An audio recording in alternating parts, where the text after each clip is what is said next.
former Labor Secretary nominee, former CKE restaurant CEO, Andy Puzder.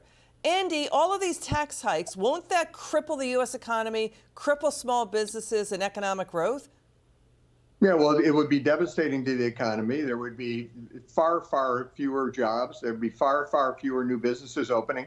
Look, the Trump tax cuts, one thing that everybody seems to ignore is the Trump tax cuts were forecasted by the Congressional Budget Office to reduce tax revenue over a 10-year period by $1.1 trillion from the higher tax rates that were in place when the bill was passed.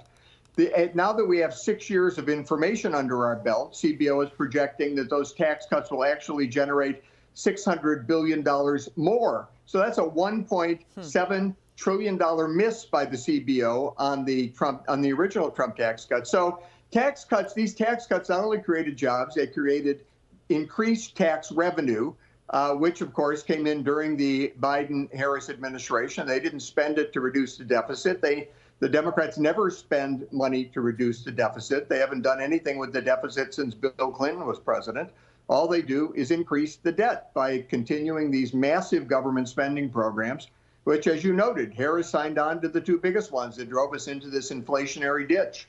If they go to, 28% would be the second highest effective tax rate out of the whole world. I mean, that's what we're looking at. The OECD average, I think, is 23%.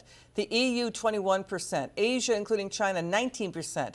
It'll cause companies to flee to tax havens like Ireland.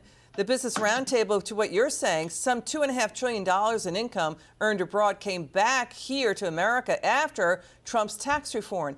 And now she's talking a capital gains wealth tax on unrealized gains, paper gains for those with $100 million in income and assets or more. That'll likely drop lower and lower into the lower brackets.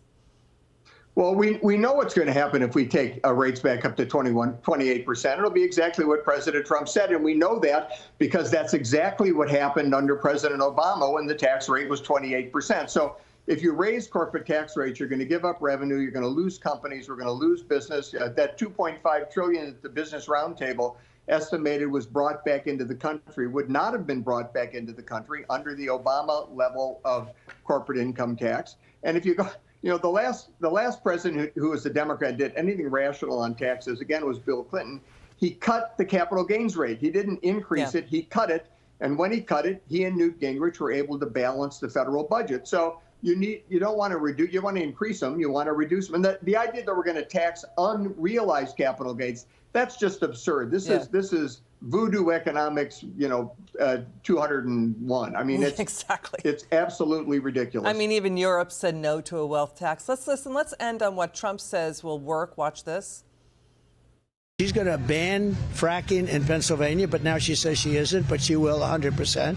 She's going to do all of these things that are going to destroy our country, but she's flip-flopped on virtually every single thing she said and lived with for a whole life, long before her political life. They want to make all electric cars now. It's not going to work. First of all, they don't go far. They're more expensive, and they happen to be made mostly in China, and they have the material to make them. We don't. So sorry, Trump was talking about what does not work. Andy Puzder, final word.